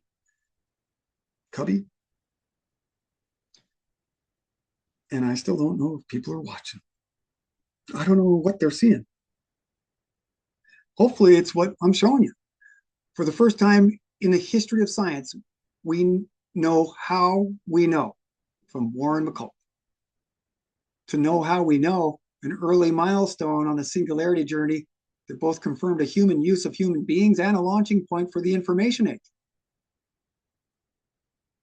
Wiener was instrumental in the founding of anti-aircraft technology for the military, and through this research discovered that just as remotely guided missiles rely on constant feedback of information in order to remain on target, so too the feedback loop could be used to adjust the attitude and direction of human behavior within a larger society. You know, that surface-to-air missile, along with radar and the proximity fuse, two major reasons the Americans won the World War. World War II now we're talking. This is the alleged story. So whoever wants to shoot down an airplane must be able to read the evasive tactics of his enemy and interpret this data in order to strike it in its future location. The magic word for all of this was, of course, prediction, and the powers of prediction improve with an increased amount of data. Just as on a small scale, a cat jumps into the future of a mouse or a missile is guided into the future of an enemy airplane, so it suddenly seemed conceivable on the grand scale of societies, economies, and politics to program conscious human targets that, so long as the appropriately oriented mechanisms of communication and control are in place, would always already have been met. The future perfect. The tense of cybernetics would thus be something like the future perfect. everything will have been done. That is straight from Cybernetics, the Macy conferences, the book behind me. Heinz von Forster, one of the leading men. Here's another one, founder of the information age, Claude Shannon. Ever wonder why dystopian novels always begin after the calamity? A Brave New World in 1984 being perhaps the most appropriate examples, only allude to the radical and uprooting events that led to its future dystopian setting. Both stories told in the future perfect tense. Everything will have been. The progressive ultimatum has slowly turned into a totalitarian nightmare, one small step at a time. This article hopefully now drawing a common linear line of evidence, showing some parallels and unveiling patterns for the reader. Interdisciplinary communication problems were overcome by a collective ethos, a pursuit of relationships based on the sharing of information rather than on any common language. Heinz von Forster claimed that from these meetings came no in-house jargon. Instead, the common currency of communication between fields of study was to experiment with a set of conceptual models which seem to be useful right across the board and which themselves provide a medium of communication also when shared. You see that they are deep into the understanding of human beings.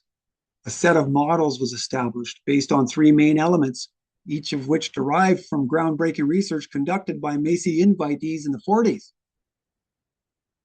Number one, the logical calculus of McCulloch and Pitz's artificial neuron model. Number two, Claude Shannon's information theory of propositions. And three, behavioral feedback models developed by Wiener, Bigelow, and Rosenbluth. Combining these three discoveries, another major step towards a meshing of man and machine through their commonly shared digital language. Once they know how we thought and how best to encode the sender with new information, all they needed was Wiener's feedback loop to then control behavior. It's really culminated in social media algorithms, where you're really no longer allowed to misbehave. If you misbehave, you're not allowed to be part of the group. A universal theory of digital machines, a stochastic theory of the symbolic, and a non-deterministic yet teleological theory of feedback were combined at the Macy conferences into a single theory that could then claim validity for living organisms as well as machines, whether it was made up or not, for economic as well as psychological processes, and for sociological as well as aesthetic phenomena. It's from the book. So this new cognitive conception of man in terms of logical circuits made all three compatible to each other. The common precondition of these three foundational concepts of cybernetics, logical calculus, information theory, and feedback, is digitality. It is thus only when human beings and machines operate on the same digital basis, when the knowledge of humans and that of machines can be made compatible, that the epistemology of cybernetics is itself able to be productive. Turing's universal machine as a model for the brains, employing Pitz's and McCulloch's calculus for activity in nervous nets.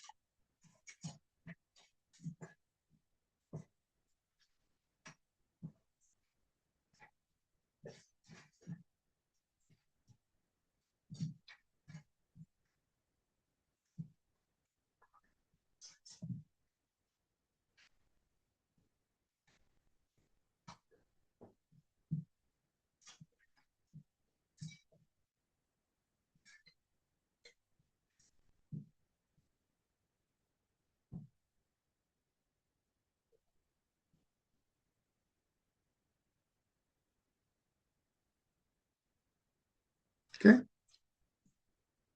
Pierre Barteau, noted French author, would predict in 63 of those living today when speaking of the looming singularity.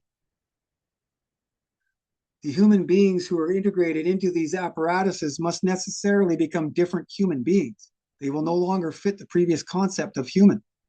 The mutation of humanity is a necessary accompaniment to the rise of apparatuses. There will be a transition into a new and fourth form of material organization. After the mineral, plant, and animal kingdoms will come a kingdom in which the human, though admittedly playing a significant role in this transition, will perhaps only be participating in a phenomenon whose implications and consequences transcend him. It's Barteau predicting the fourth industrial revolution. So, here being a key moment to recall, the Fabians were heavily involved in the creation of the Covenant of the League of Nations at the Inter-Allied Conferences long before Paris 1919, Shaw executive, and Webb the chair.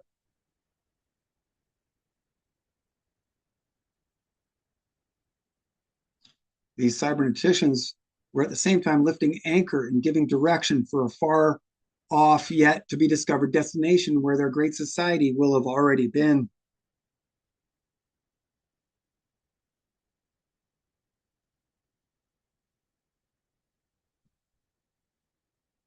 The third and final connection we need to make in our open-ended investigation starts with William Curtis Farabee, an ethnobiologist and only the second person to receive a PhD in biological anthropology from Harvard.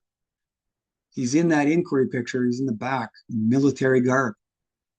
He does similar things as Bowman, goes down to South America and starts plotting, recording. History has it that he was a key director of the inquiry and acted as a military intelligence liaison in Paris. Farabee is most well known today for his pioneering work assisting the scientific foundation of human genetics. He just so happens to be the one pointed to most for first observing Mendelian genetics in man.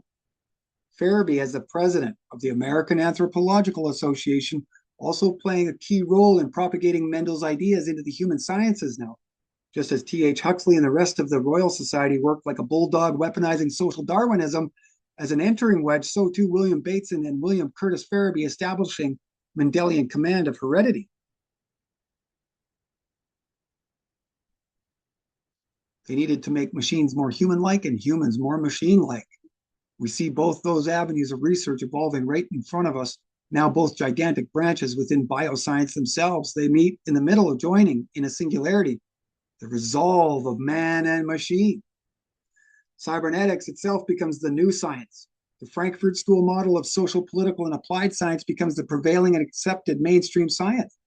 For the grand strategists, science becomes the study of humans more than a study for the truth. What we witness today is the natural, elaborate imaginations first hatched in the awkwardness of humani victis instrumenta, and now refined nearly as perfect as a Boris Art Zebashev painting. These are early futurists drawing a meshing of man and machine. This pursuit goes way back. We're even showing in the Metropolis movie, which actually sort of is in between the Paris Peace Conference, the Progressive Era, and the Cybernetics Revolution. So they saw human behavior as a step-by-step syllogistic exercise from one step to the next. They presented our neuronal interactions as propositional functions.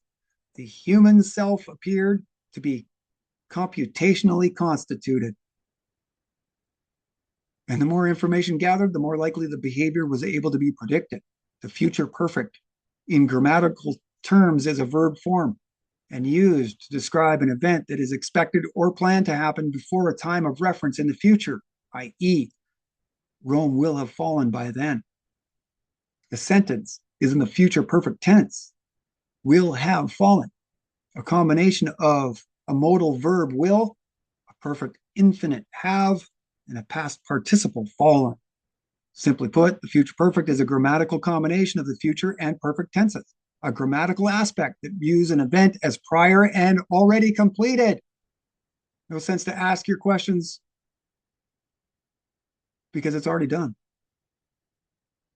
It's determinist, defeatist, if we start to accept these things.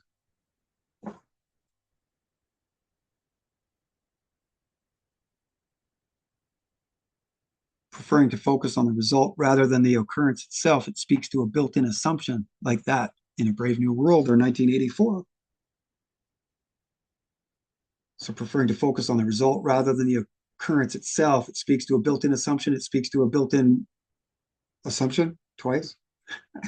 It is a rather ambitious claim to make that one day all people will be happy members of Pleasantville, but this controlling oligarchy, as Aldous Huxley defined them, who have always existed and presumably always will, must have calculated into their ultimate revolution machine a constant in the public's level of apathy, or at best we can conclude that they considered there being no more resistance to their plan than can necessarily be raised to stop it. Huxley himself in the author's foreword, as I've said, talks about a coordinated move away from centralization.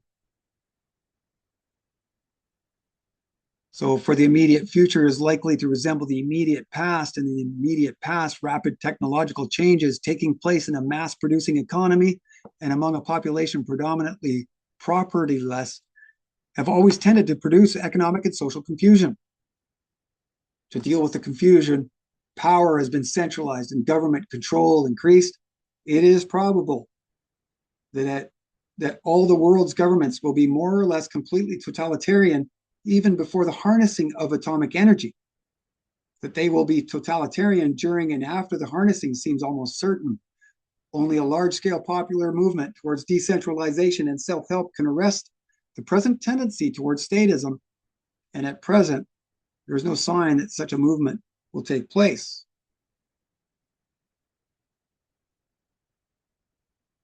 Propertyless as we head towards 2030, where you'll own nothing and be happy. So what we see existing between early social science work of the inquiry and the cybernetics revolution a generation later is a continuously active ethos and a homogeneity of leadership, and the same concepts just further realized than before. We have in the two father-son relationships of Bateson and Wiener two prominent connections to the early scientific study of humans. Rothschild similarly funding both the Inter-Allied meetings in Paris 1919 and the Third International meetings on genetics in 1906, hosting inquiry members for private garden discussions regarding the post-war world, just as was done with the delegates of the Third International meetings on genetics in London and in Europe.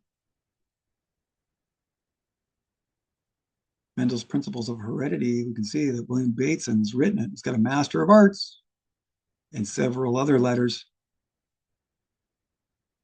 that will make him intimate with the Queen. So today their stranglehold on mass communication hasn't changed much, as Bernays' great uncle to Mark. Today their stranglehold on mass communication hasn't changed much, as Bernays' great uncle to Mark Bernays Randolph, the founder and first CEO of Netflix. Freud, the great grand uncle. This just further evidence that we now have heard enough of history's reverberations, echoes to acknowledge the rhymes of history. The World Federation of Mental Health today, in the year 2023, so closely intertwined with the United Nations, the World Health Organization, and United Nations educational and scientific and cultural organization, it becomes difficult to tell where one ends and the other begins. We are dominated by a relatively small number of people. It is they who pull the wires which control the public mind, who harness old social forces and contrive new ways to bind and guide the world. Page 38, Edward Bernays, Propaganda. Through research published in the Future Perfect Part 1, we learned the detail and depth of interlocking memberships in the creation of the League of Nations. We have now successfully shown that it is precisely through a variety of private social clubs and elite fraternal orders and secret societies that national and international decisions are made and broken. Since before our grandparents were born, Bernays says it himself, this invisible intertwining structure of groupings and associations is the mechanism by which democracy has organized its group mind and simplified its mass thinking. Yet it must be remembered that these thousands of groups interlace. John Jones, besides being a Rotarian, is a member of a church, a fraternal order, of a political party, of a charitable organization, of a professional organization, of a local chamber of commerce, of a league for or against prohibition, or of a society for or against lowering the tariff. The opinion which he receives as a Rotarian, he will tend to disseminate in other groups in which he may have influence. It is extremely difficult to realize how many and diverse are these cleavages of society. They may be social, political, economical, racial, religious, or ethical, with hundreds of subdivisions of each. And what are those but the 7 sort of functions of society? As I've stated before here, from the New Freedom, Wilson stating in a book that he didn't write, since I entered politics, I have chiefly had men's views confided to me privately. Some of the biggest men in the United States in the field of commerce and manufacture are afraid of somebody or afraid of something. They know that there is a power somewhere so organized, so subtle, so watchful, so interlocked, so complete, so pervasive that they had better not speak above their breath when they speak in condemnation of it. So Bernays declaratively states, as they tend to do in the future perfect tense, to deplore the existence of such a mechanism is to ask for a society such as never was and never will be. To admit that it exists, but to expect that it shall not be used is unreasonable. So the conclusion: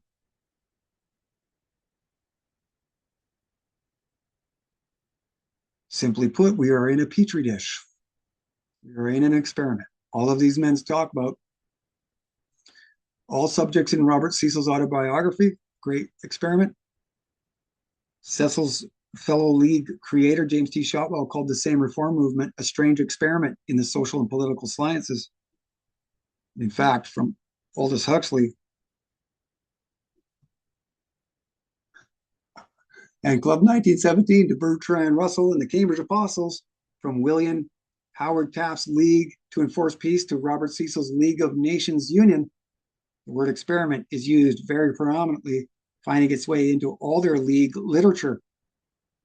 And collective security, the emotive mechanism used in achieving the manufactured consent of the public, what Bernays called the creation of circumstances. Hegel called them dialectics. We call it the delicate art of persuasion. The invisible pulling of wires Bernays speaks of preys on our empathy and is only made possible through our interaction with it. And these strategists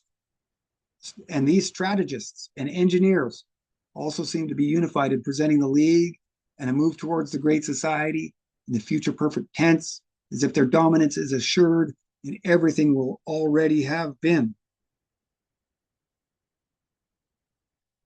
But there remains another certainty equally acknowledged in their writings, that throughout this entire ordeal, through 100 years of radical experimentation with its constant reaffirmations, there still remains a control group, a large demographic still more interested in the truth than consensus.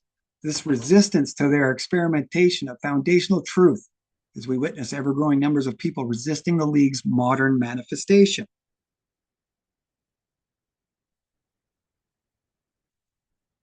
There are those who, like the experimenters themselves, see the line error written right into the code and look to this fact as an immense opportunity to push back against the suggestion of total authoritarianism. The social engineers themselves were even forced to consider it in their modeling and admitted by Huxley himself. Unfortunately, at the moment of writing those words, he saw no movement taking place. It was Bateson and Mead, husband and wife. November 22nd, 2023, we will celebrate the 60th anniversary of Huxley's death. And as we sit at the precipice of falling helplessly into Huxley's furthest, most privately held imaginations, we now see rising more prominent than ever just such a movement.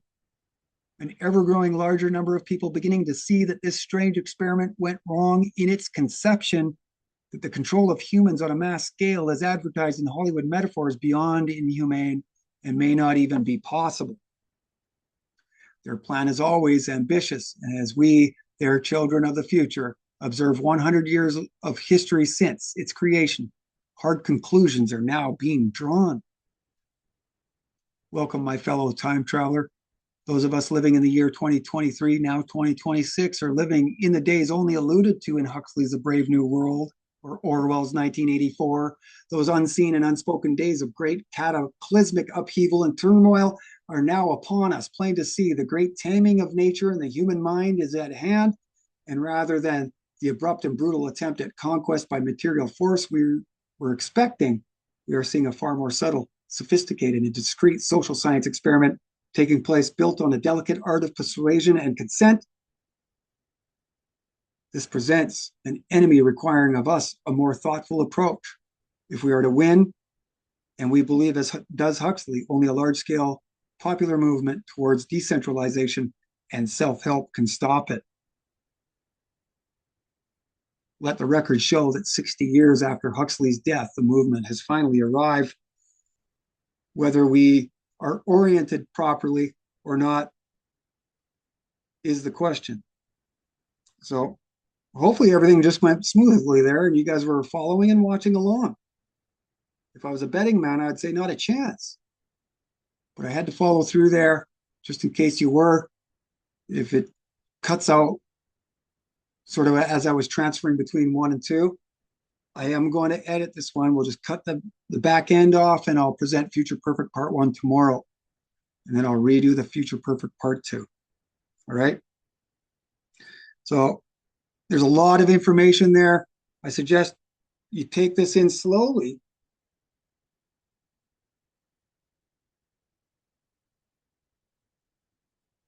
And we can come to terms as to where we are, who our true enemy is, and how best to combat it. So appreciate your time, and we'll see you in the next one.